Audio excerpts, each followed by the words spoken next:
This is the story of a dangerous forest where the trees and plants were so ferocious and monstrous that if they caught hold of a human, they would devour them alive. So what is the calamity surrounding this forest? Let's find out in today's story. As the movie begins, we see a girl running through the forest, terrified of something. She was in a horrible state, extremely scared, and we get a brief glimpse of the terrifying creature chasing her. Shortly after, the creature catches up to her, ending her story. After this, the scene shifts to an airport, where we see 3 astrologers disembarking from a plane. They had come to this same forest to search for something special. Among them were Neil, a beautiful doctor named Maria, and their companion Mac. Mac receives a call from Carla, who asks if they have arrived. Mac confirms, saying, "Yes, we've arrived." Carla tells Mac, "You don't need to come to the camp right now. Quickly get started on your work. We've arranged 2 local men to assist you, but if you need any further help, let us know because our camp is nearby, where you'll be working in the forest." A little while later, Mac and his companions board a boat and head towards the forest to carry out their specific mission. Following this, we are introduced to Ben, a wealthy man. Ben was the one who had sent Carla and Mac into the forest to retrieve something valuable for him. And what that thing is, we'll find out ahead. Meanwhile, I was moving forward with Carla and Jack in the jungle when we noticed a peculiar spot. Mac said, "It seems like we've arrived at the right place." However, one of the guides accompanying them said, "We cannot dig up these graves." But Neil responded, "These graves are very old. Humans no longer use them." They then noticed a large grave nearby. Since Maria was highly knowledgeable about ancient artifacts, she began examining it. Maria read what was inscribed on the grave, which said, "One life in exchange for many." Neil dismissed it, saying, "What nonsense, nothing like this happens. It's just written to scare people." However, Maria disagreed, but Neil ignored her warnings and started opening the grave. Inside was a skeleton with a dagger lodged in it. Maria continued reading more warnings written on the grave, but Neil said, "Don't pay attention to this. It's all meaningless." Neil even took the dagger out, despite Maria trying to stop him, warning that it was no ordinary caution, but a sign of death. Neil brushed her off, saying, "Don't be ridiculous, see? No one is dying." Afterward, Mac took a photo of the dagger and sent it to Carla. Carla told Mac, "Listen, I don't want any of you to get greedy and try to steal that dagger, which is why I'm entrusting its responsibility to you." Hearing this, Mac kept the dagger with himself. After Mac took the dagger, Carla instructed him, "All right, all of you return to the camp now." But suddenly there was a strong earthquake, leaving everyone terrified. Meanwhile, we see some roots emerging from the grave, and just then, Neil hangs from a tree. Seeing this, everyone gets scared. After this, Mac approaches him, but suddenly the Jamab tribe, who used to live here, attacks them, killing one of the local men. Mac starts firing at them. Seeing all this, Maria gets terrified and starts running away. Mac tells his companion Santiago, "Keep an eye on Neil, I'll go bring Maria back." At the same time, Carla calls Ben and informs him that their team has just been attacked. Ben asks if they found anything. Carla then sends him a photo of the knife.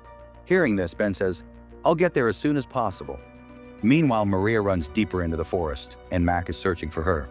Santiago also reaches the spot by now. Mac tells Santiago, "You were supposed to help Neil, so go and help him now." But Santiago says, "Give me my money, I want to leave this place." Mac tells him, "I'll give it to you when we leave from here."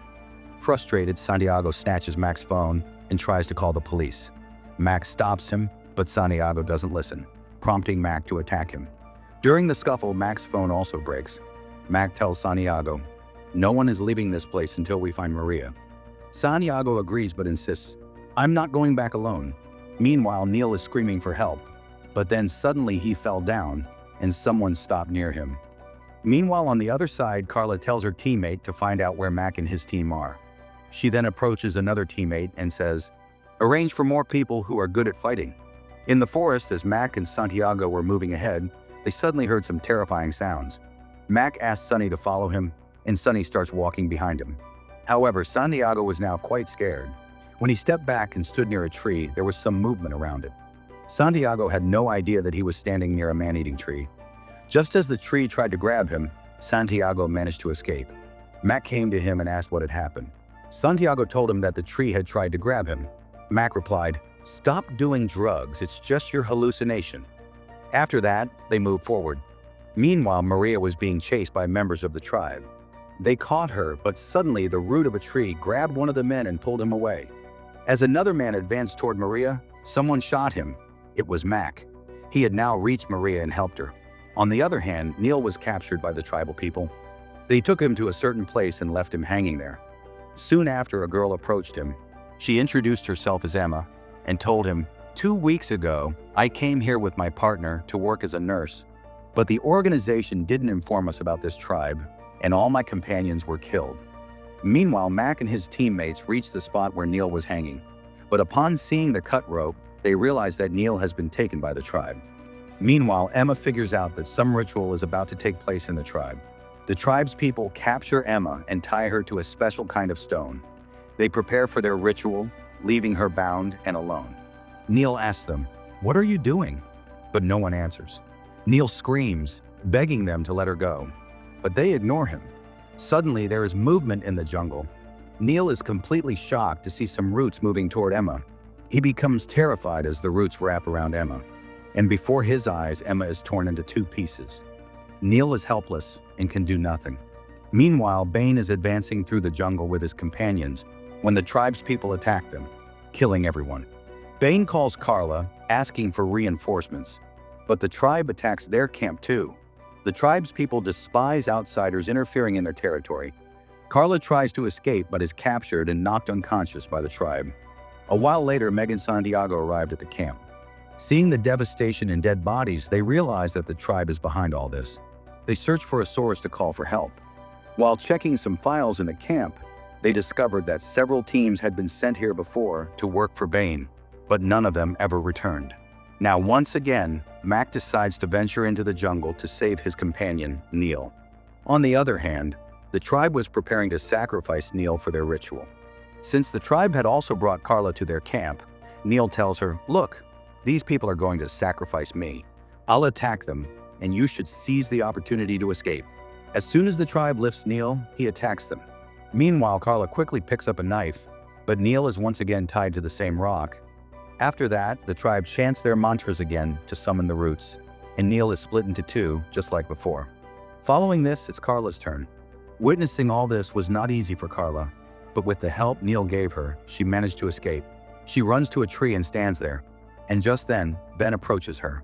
Carla, furious, yells at him, "Why didn't you tell us the whole truth about this tribe and these trees?" She begins to run away, but Ben stops her, saying, "Listen to me. I had no idea about this tribe or the trees." At that moment, Mac arrives with his team and orders Ben to raise his hands. Ben replies, "What nonsense is this? We're all teammates." To this, Maria angrily retorts, "You sent several other teams here before us, but you never told us about their deaths." Ben tries to justify himself, saying, "Forget all this. Just give me my knife." But Mac cuts him off, saying, "Shut up, raise your hands and step back." Ben responds, "All right, if you don't want to kill me, then go ahead and shoot." But just then there's movement in the tree behind them, and everyone turns to watch it. The tree transforms into a demon. Seeing this, Mac starts shooting at the tree, but the tree uses its roots to stop him. Out of fear, Ben pushes Carla toward the tree. Witnessing this, Mac tries to save Carla by firing at the tree, but the tree swallows Carla alive. Just then, one of the roots pierces through Santiago. Mac quickly helps him and pulls him free. Night falls, and Mac tends to Santiago's wounds by cleaning them and wrapping them with a cloth.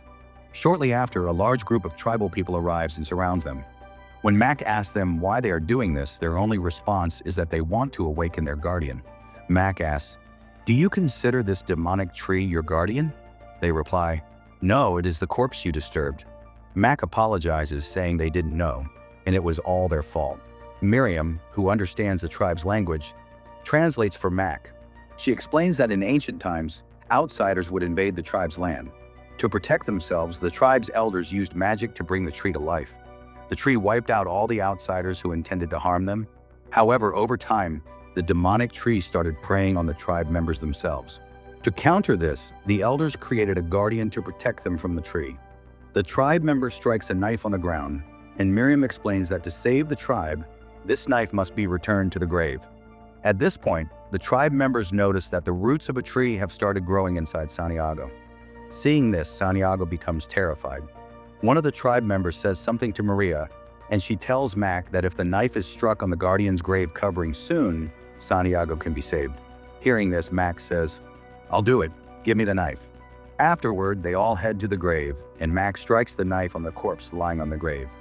However, Santiago screams in pain, and the ground begins to shake again. Mac quickly pulls the knife back, but by then, Santiago loses his life, and the demonic tree appears there as well. Terrified, Mac and Maria run away and hide at a spot. Mac, still confused, says to Maria, "I struck the knife on the corpse, but it didn't work." Maria takes the knife from Mac and says, "There must be something written on it. Ancient artifacts often hide their secrets this way."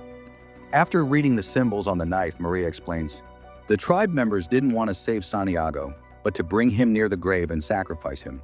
By sacrificing him, they wanted to imprison the tree." Hearing this, Mac becomes furious. Taking the knife from Maria, he storms off angrily, feeling betrayed by the tribe. He attacks the tribe members, believing this could save Santiago. Meanwhile, one of the tribe members captures Maria.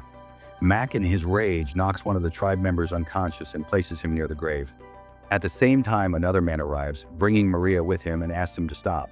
He tells Mac to leave him, but at that moment, a bullet hits the tribal man, fired by Ben. Now, Mac tells Ben to stop, but Ben shoots him in the shoulder. Maria also tries to stop him, but then Mac attacks Ben. A fight starts between the two, and during this chaos, the demonic tree also appears. So Mac quickly throws Ben onto the grave and sacrifices him, after which the demonic tree transforms into a normal tree. Now the ritual is complete. Only Mac and Maria survive, and the curse gets sealed back in the grave. With this, the horror story ends here. Subscribe to this channel for more stories like this.